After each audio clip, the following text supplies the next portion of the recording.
आपके अपने YouTube channel में आप सबका स्वागत है। हम इस चैनल में जो विद्युत सहायक जूनियर इंजीनियर इलेक्ट्रिकल की एग्ज़ाम प्रिपरेशन के लिए एमसीक्यू लेक्चर सीरीज देख रहे थे। उसमें लास्ट वीडियो में हमने जो पावर सिस्टम में डिफरेंट टाइप के जो फॉल्ट होते हैं उसके रिलेटेड कुछ इंपॉर्टेंट एमसीक्यू थे, उसका पार्ट 1 देखा था। इस वीडियो में हम जो फॉल्ट पावर सिस्टम के हैं उसका पार्ट 2 जो है उसके बारे में डिस्कस करेंगे। तो इस वीडियो को आप अंत तक देखें। वीडियो पसंद आया तो उसको लाइक करें और हमारी चैनल को सब्सक्राइब करना ना भूलें। तो आइए फ्रेंड्स, वीडियो की शुरुआत करते हैं। सबसे पहले यहाँ पे आपको एमसीक्यू दिया हुआ है। The positive sequence impedance of a feeder is 3 ohm, its negative sequence impedance will B.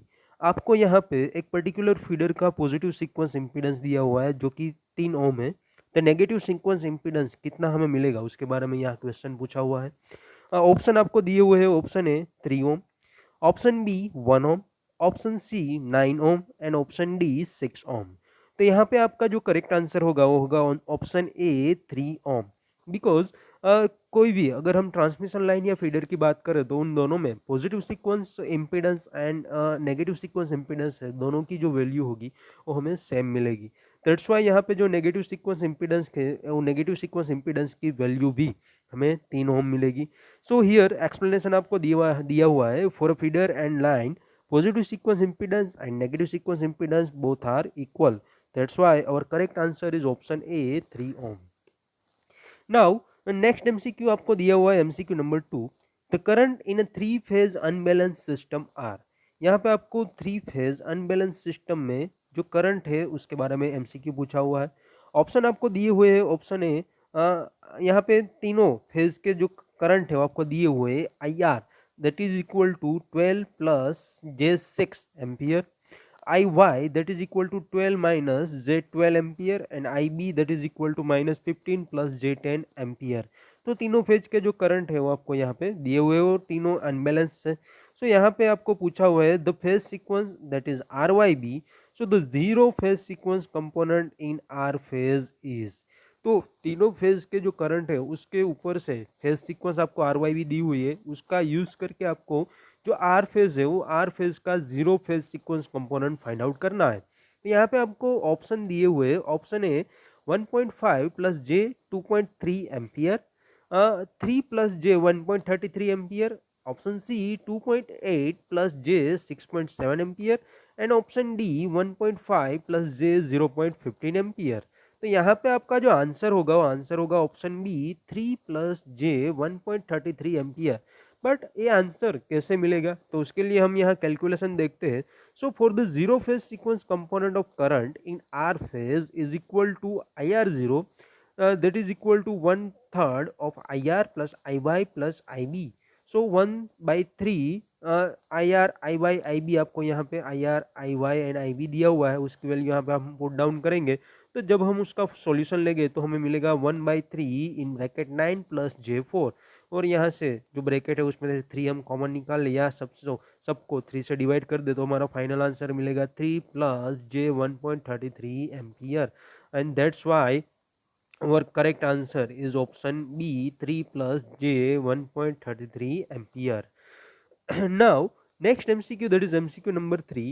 a zero sequence component in a three phase voltage of delta connection is। यहाँ पे आपका थ्री फेज वोल्टेज के जो delta connection है उसके zero sequence component के बारे में एमसीक्यू पूछा हुआ है, वो कितना मिलेगा।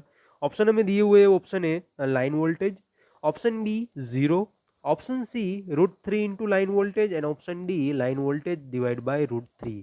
तो यहाँ पे आपका जो आंसर मिलेगा वो आंसर होगा option B 0।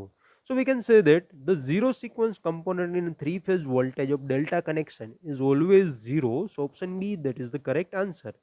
Now MCQ number 4। in case of unbalanced star connected load supplied from an unbalanced three phase three wire system, load current will consist of। यहाँ पे आपको in case of unbalance star connected load के बारे में पूछा हुआ है। यहाँ पर आपको बोला हुआ है कि ये जो अनबैलेंस स्टार कनेक्टेड लोड है उसको हम unbalance three phase three wire system से सप्लाई प्रोवाइड करते हैं। तो लोड करंट है, जो लोड करंट है विल कंसिस्ट ऑफ, वो क्या कंसिस्ट करेगा। ऑप्शन आपको दिए हुए। Option A positive sequence component, option B negative sequence component, option C zero sequence component and option D only A and B.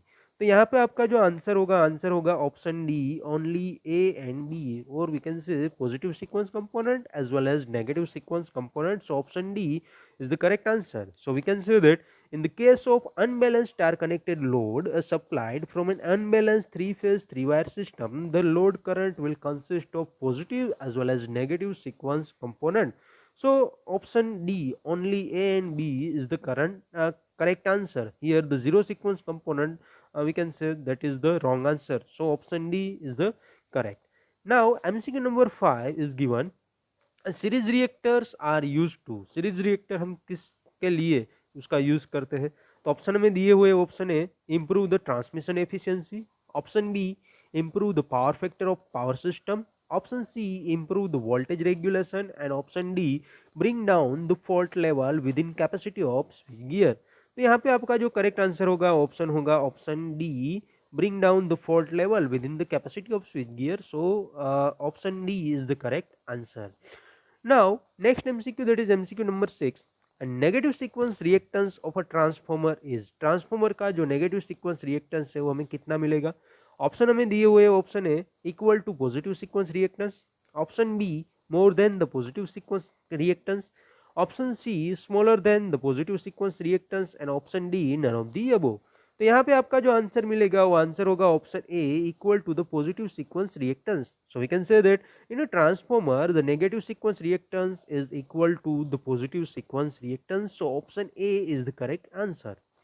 Now MCQ number 7 is given. The magnitude of a fault current depends on. जो fault current है तब magnitude, उसका जो magnitude है वो किस पे depend करेगा? ऑप्शन हमें यहाँ पे दिए हुए ऑप्शन है, total impedance up to the fault point. Option B, voltage at fault point. Option C, base kVA. And option D, both A and B. तो यहाँ पे आपका जो आंसर मिलेगा ऑप्शन डी होगा, both A and B. So we can say that the magnitude of that fault current is dependent on total impedance up to the fault point as well as the voltage at fault point. So option A and B both are the correct answer. So here option D, both A and B, that is the correct answer for this MCQ. Now MCQ number 8 is given. Which portion of the transmission system is more prone to fault? Transmission system की transmission system जो है उसका कौन सा portion जो है उसमें fault होने के चांसेस सबसे ज़्यादा है? ऑप्शन आपको यहाँ पे दिए हुए, option A alternator, option B transformer, option C underground cable. And option D overhead lines. तो यहाँ पे आपका जो आंसर होगा option D, overhead lines.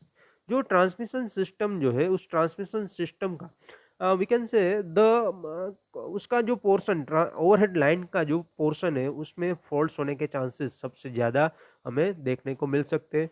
So option D, overhead lines is the correct answer. Now the next MCQ, that is MCQ number 9. Which portion of the power system is the least prone to fault? Power system का ऐसा कौन सा portion है जिसमें faults होने के जो chances है वो बहुत ही कम है, लिस्ट चांसेस है?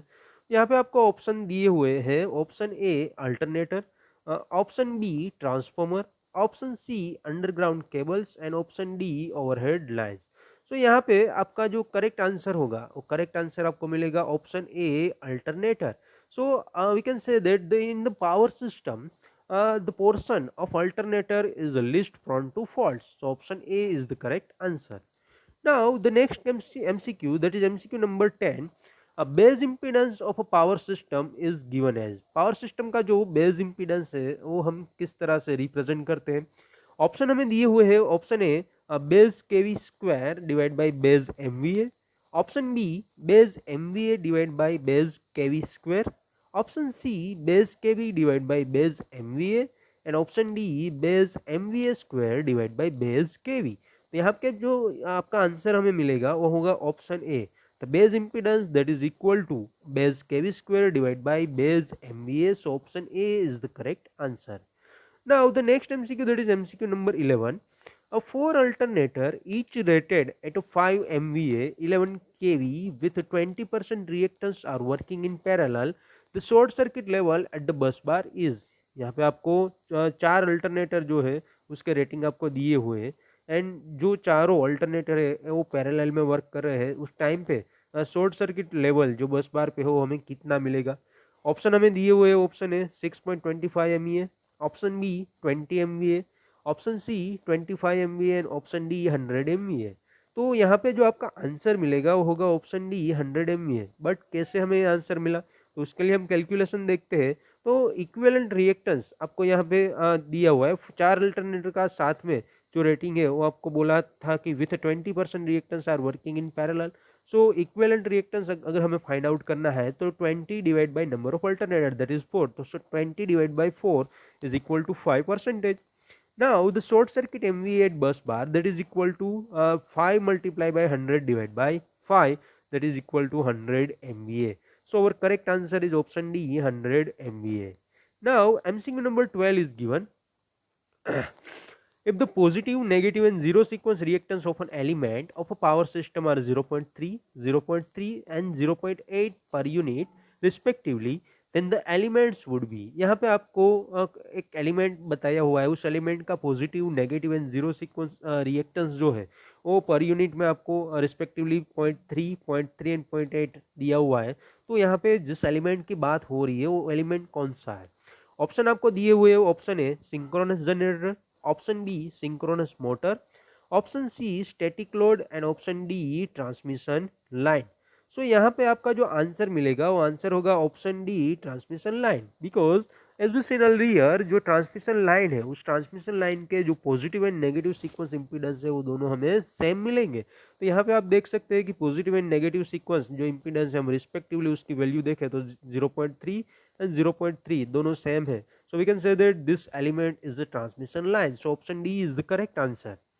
Now the next MCQ, that is MCQ number 13. The zero sequence impedance of an element in a power system is generally different from.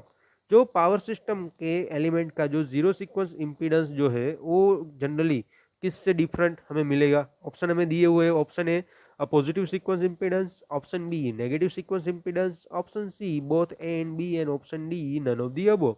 तो ऑब्वियसली जो जीरो सीक्वेंस इम्पीडेंस है कोई भी पावर सिस्टम के कोई भी element का जो जीरो सीक्वेंस इम्पीडेंस जो है वो generally positive as well as negative sequence impedance से थोड़ा डिफरेंट हमें मिलेगा। So option C both A and B is the correct answer.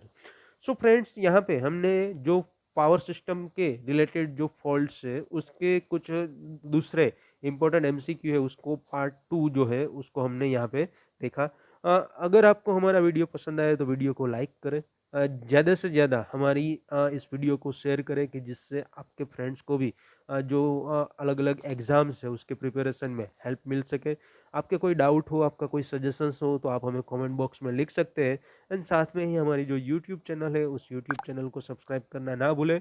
और ये सारे जो एमसीक्यू रिलेटेड वीडियोस है उसकी पीडीएफ अगर आपको चाहिए तो उस पीडीएफ मटेरियल के लिए आप हमारी टेलीग्राम चैनल भी ज्वाइन कर सकते हैं जिसकी लिंक यहाँ पे आपको दी हुई है।